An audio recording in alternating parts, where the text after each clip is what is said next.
வயலோ வயலோ வயலோ செழிக்க வாழ்வு தந்தானே, வயலோ வாழ்வு தந்தானே. அட பொன்னா விளையோ பூமிக்கு நல்ல விவரம் தந்தானே, உழவனின் உறவா வந்தானே.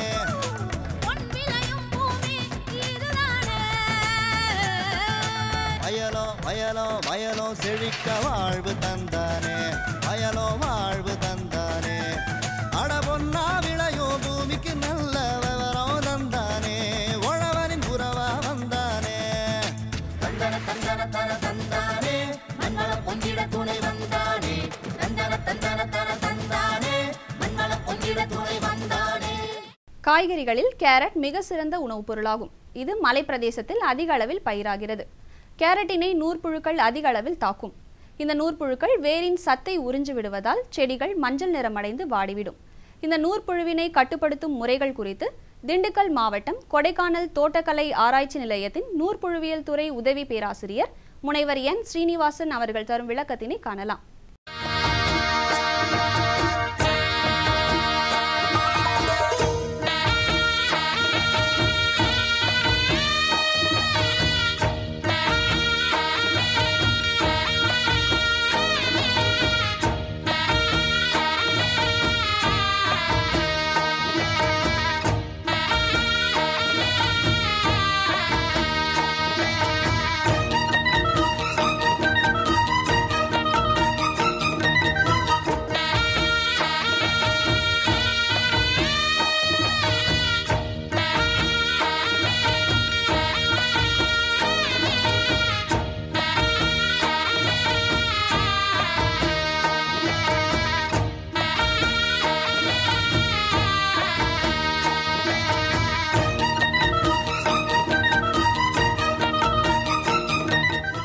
மலைப்பிரதேசமான கொடைக்கானல் மற்றும் சார்ந்த பகுதிகளில் வந்துட்டு கேரட் சாகுபடி பெருமளவில் விவசாயிகள் செஞ்சுக்கிட்டு இருக்காங்க. இங்கே வந்து இந்த நூற்புழுக்கள்னால வந்துட்டு 20% 40% வரைக்கும் மகசூல் இழப்பு ஏற்பட்டுக்கிட்டு இருக்குது. ஸோ அதனால் இதை எப்படி கட்டுப்படுத்துறது அப்படின்றத பற்றி இப்போ நான் சொல்கிறேன். நான் மொதல் வந்துட்டு இந்த நூற்புழு தாக்கப்பட்ட கேரட் பயிர்களை எப்படி கண்டுபிடிக்கிறது. நூற்புழுக்கள் வந்து கண்ணுக்கு தெரியாது. இது வந்து மைக்ரோஸ்கோபிக் நுண்ணோக்கியால் மட்டுமே பார்க்க முடியும். இந்த நூற்புழுக்கள் வந்து வேருக்குள்ளே உட்காந்துட்டு அது வந்து தாவர சத்துக்களை உறிஞ்சி வாழ்கிறது.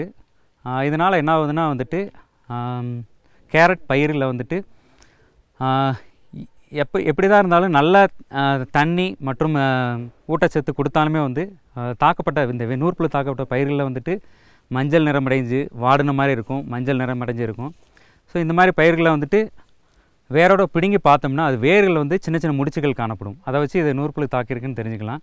இந்த நூற்புழு தாக்குறதுனால வந்து வேர்களில் வந்து முடிச்சுகள் உருவாகும். அது மட்டும் இல்லாமல் என்ன பண்ணுன்னா அது வந்து இந்த நூற்புழு தாக்குறதுனால வேர் கிழங்குகள் ஃபார்மேஷனே வந்து கம்ப்ளீட்டாக பாதிக்கப்படுது. இதனால் என்ன பண்ணுன்னா வந்துட்டு சாதாரணமான வேர்க்கிழங்குகள் இப்போ தான் வந்துட்டு இந்த கவாத்து மாதிரி ஆயிடுது, கவாத்து மாதிரி ஆயிரும். இதனால் வந்துட்டு விவசாயிகளுக்கு வந்து இது சந்தைப்படுத்தும் போது சுத்தமாக அவங்களுக்கு பாதிக்கு மேலே விலையே வந்து குறைஞ்சிரும். இந்த நூற்புழு தாக்குதலை வந்துட்டு எப்படி கட்டுப்படுத்துறது அதை பற்றி இப்போ தெரிஞ்சுக்கிங்க. நூற்புழு இந்த கேரட் சாகுபடியில் நூற்புழு தாக்குதல் வந்து 4 வழிகளில் கட்டுப்படுத்தலாம். ஒன்று வந்து உளவியல் முறை.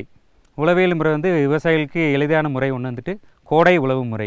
அதாவது ஏப்ரல் மே மாதத்தில் வந்துட்டு விவசாயிகள் வந்து என்ன பண்ணணுன்னா வந்துட்டு 1.5 மாதம் இல்லைன்னா 1 மாதத்துக்கு தங்களுடைய நிலத்தை வந்து நல்லா ஆழ உழுது விட்டணும். அதை அடிமண்ணை வந்து நல்லா எக்ஸ்போஸ் பண்ணி விட்டணும். இதனால் வந்துட்டு நூற்புழுக்களில் வந்துட்டு அடிமண்ணில் இருக்க நூற்புழுக்கள்லாம் வெளியில் எக்ஸ்போஸ் ஆகிரும். நூற்புழுக்கள் மட்டும் இல்லை, அதோடைய முட்டைகள் எல்லாமே அழிக்கப்பட்டுரும். இதனால் வந்துட்டு இப்படி இந்த கோடை உழவு செய்கிறதுனால வந்துட்டு 20% 40% வரைக்கும் இந்த நூற்புழுக்களுடைய தாக்கம் குறையும். 2வது முறை வந்துட்டு அங்கக இடுபொருட்கள் அப்ளை பண்ணுறதுனால வந்துட்டு நூற்புழுக்களை கட்டுப்படுத்தலாம். அதாவது சாண உரம், அதாவது தொழு உரம் வந்துட்டு ஒரு ஏக்கருக்கு வந்துட்டு 4 5 டன் போடணும். அதோடு சேர்த்து வேப்ப முன்னாக்கு ஒரு ஏக்கருக்கு 200 கிலோ போடணும். இப்படி போடுறதுனால வந்துட்டு இந்த அங்கக உரங்கள் மட்டும் இல்லாமல் விவசாயிகள் வந்து தங்கள் பகுதியில் என்ன இயற்கை உரம் கிடைக்குதோ, எந்த விதமான புண்ணாக்காக இருந்தாலும் சரி, இல்லை இயற்கை உரமாக இருந்தாலும் மண்புழு உரம் எந்த உரம்னாலும் போடலாம். இந்த இயற்கை உரங்கள் போடுறதுனால என்ன ஆகும்னா வந்துட்டு இந்த அங்க உரங்கள் வந்துட்டு மக்கும்போது வந்துட்டு அதுலேருந்து ஆர்கானிக் ஆசிட்ஸ் வந்து ரிலீஸ் ஆகும். இந்த ஃபார்மிக் ஆசிட் இந்த மாதிரி ரிலீஸ் ஆகும். இந்த அமிலங்கள் வந்துட்டு நூற்புழுக்களுடைய குஞ்சுகளை வந்து கொன்னுடும். இதனால் நூற்புழுக்கள் அதோடைய தாக்கம் குறையும். அது மட்டும் இல்லாமல் இந்த உரம் வந்து இயற்கை உரம் போடுறதுனால வந்துட்டு இந்த நூற்புழுக்களுடைய கொல்ற எதிரி உயிரினங்கள், பூசணங்கள், பாக்டீரியா மற்றும் மற்ற எதிரி உயிரினங்கள் வந்து அதிகமாக வளர்கிறதுனால வந்துட்டு நூற்புழுக்களுடைய தாக்கம் ஆட்டோமேட்டிக்காக வந்து குறைஞ்சிரும். நூற்புழுக்களை கட்டுப்படுத்துறதுக்கு 3ஆவது முறை வந்துட்டு உயிரியல் முறையில் நூற்புழுக்களை கட்டுப்படுத்தும் முறைகள். அதாவது 2 உயிரியல் நூற்புழு கொல்லிகள் இருக்குது. அதில் ஒன்று வந்துட்டு சூடோமோனாஸ் ஃப்ளோரசன்ஸ் என்ற பாக்டீரியா, 2வது வந்துட்டு பெசிலோமைசிஸ் லிலாசினஸ் என்ற ஒரு பூசணம். இந்த சூடோமோனாஸ் ஃப்ளோரசன்ஸ் என்ற பாக்டீரியா, இந்த 2 இதுவுமே வந்துட்டு நம்ம தமிழ்நாடு வேளாண்மை பல்கலைக்கழகத்தில் கிடைக்குது பவுடர் ஃபார்முலேஷனில்.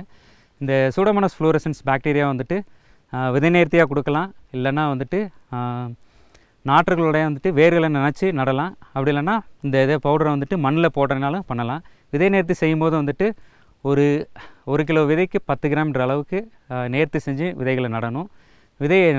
நாற்றுகளை நினைக்கிறது வந்துட்டு 1 லிட்டர் தண்ணிக்கு வந்துட்டு 5 கிராம் சூடோமோனாஸ் ஃப்ளோரசன்ஸ் மிக்ஸ் பண்ணிவிட்டு அந்த கலவையில் வந்துட்டு நாற்றுகளை நினச்சி அப்புறம் நட்டிங்கன்னா நூற்புழு தாக்குதல் குறையும். மண்ணில் இடுவது வந்துட்டு எப்படின்னா வந்துட்டு ஒரு ஹெக்டேருக்கு வந்து 2.5 கிலோ, அதாவது ஒரு ஏக்கருக்கு 1 கிலோ இடுறதுனால வந்துட்டு நூற்புழு தாக்குதல் குறையும்.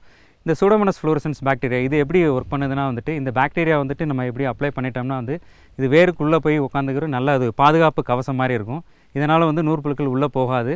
அது மேலே அப்படியே வந்துட்டு நூற்புழுக்கள் உள்ளே போச்சுன்னா வந்துட்டு இந்த பாக்டீரியா வந்துட்டு ஒரு ஆன்டிபயோட்டிக்கை ப்ரொடியூஸ் பண்ணும். அதே மாதிரி பெராக்சிடேஸ் என்ற நொதியை வந்து உருவாக்கி நூற்புழுக்களை கொன்னுடும். அதே மாதிரி இந்த 2வது வகையான இது வந்துட்டு பெசிலோமைசிஸ் லிலாசினஸ் என்ற பூசணம். இந்த பெசிலோமைசிஸ் லிலாசினஸ் என்ற அந்த பூசணக்கொல்லி வந்துட்டு பூசணம் வந்துட்டு இதுவும் வந்துட்டு நூற்புழுக்களை கொல்லும் திறன் வாய்ந்தது. இதே வந்து எப்படி கொல்லுதுன்னா வந்துட்டு இந்த வேர் முடிச்சு நூற்புழுக்களுடைய முட்டை குவிகள் வந்து வேருக்கு வெளியே இருக்கும். இந்த முட்டை குவிகளில் வந்துட்டு அப்படியே நேரடியாக வந்து இதை வந்து தாக்கி கொல்லுது.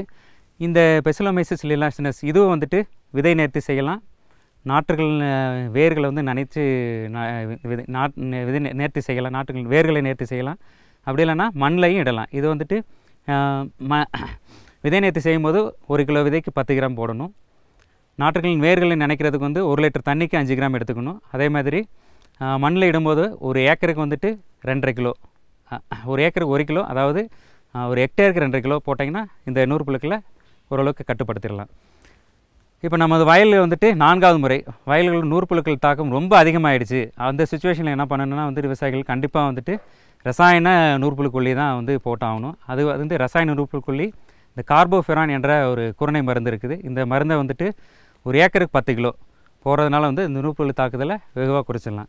ஸோ அந்த விவசாயிகள் கேரட் சாகுபடி விவசாயிகள் வந்துட்டு இந்த 4 முறைகள், அதாவது கோடை உழவு, அங்கக உரங்கள், அப்புறம் எதிரி உயிரினங்கள், அப்புறம் வந்து 4வது இல்லைன்னா ரசாயன முறை, இதெல்லாம் ஏதாவது முறைகளை தங்களுக்கு எந்த முறை தோதாக இருக்கோ அந்த முறைகளை கையாண்டு நூற்புழுக்களை கட்டுப்படுத்துறதுனால வந்து அவங்களோட மகசூல் கண்டிப்பாக வந்து 40%லேருந்து 60% வரைக்கும் அதிகமாகும்.